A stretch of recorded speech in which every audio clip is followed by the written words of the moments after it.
They called him weak from the moment he stepped onto the drop deck. Private First Class Daniel Reyes stood half a head shorter than the rest of Squad Keshtar, his frame lean where theirs were broad and armored. The alien soldiers wore powered exoskeletons rated for heavy gravity worlds. Reyes wore a standard human combat suit, flexible, lightweight, unassuming. The Keshtari squad leader clicked his mandibles in disdain. This is the human. He wouldn't survive a training cycle on our homeworld. Reyes didn't argue. He never did.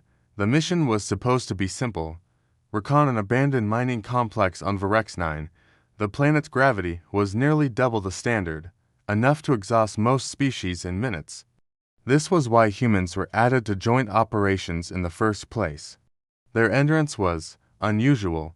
Still, the squad had its doubts. As they descended into the dark mine shafts, the air grew thick with metallic dust, and gravity pressed down like an invisible hand. The Keshtari exoskeletons compensated, servos whining softly with each step. Reyes just walked silently behind them. Then the ambush hit, not from an enemy, but from the planet itself.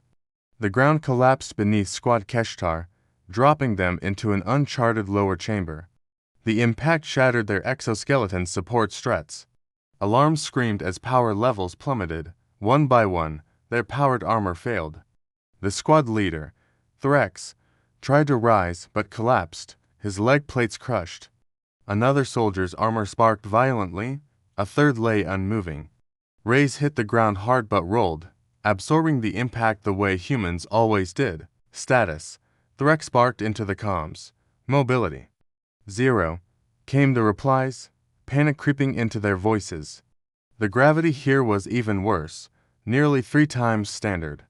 For the armored Keshtari, it was a death sentence. For Reyes, it was excruciating but manageable.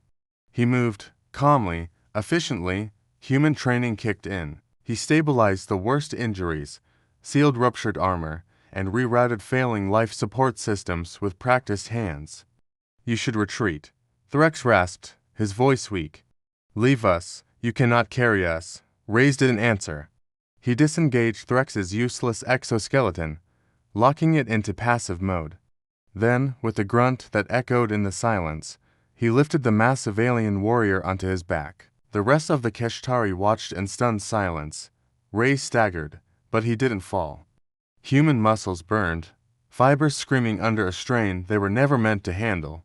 His suit's internal monitor warned of micro tears and critical oxygen debt.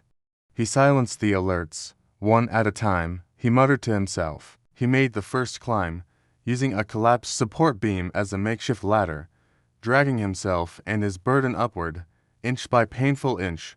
Gravity fought him every step of the way. Pain flared white-hot through his spine, but he kept going. He dropped Threx off in the upper tunnel and went back. He returned for the second soldier. Then the third, then the fourth. Each trip took longer. Each return left him shaking harder. By the fifth extraction, Reyes' vision was blurring at the edges. Blood trickled from his nose inside his helmet. His heart hammered against his ribs like it wanted out. Still, he went back. Why? Threx asked weakly when Reyes finally collapsed beside them in the upper tunnel. His mission complete. Reyes lay on his back, his chest heaving violently.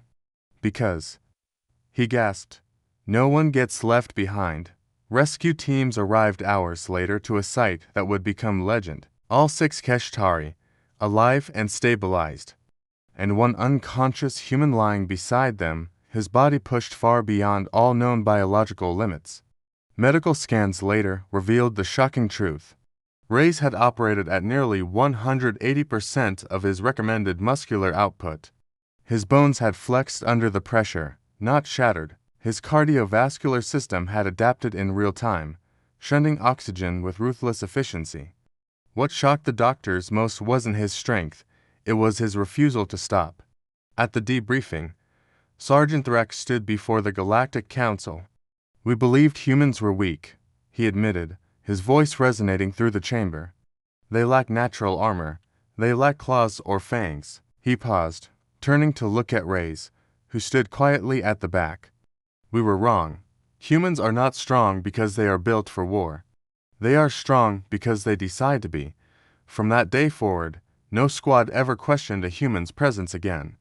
Because they all learned a vital lesson: when gravity crushes you, when your armor fails, when all hope runs out, the human will still be standing, and they will carry you home.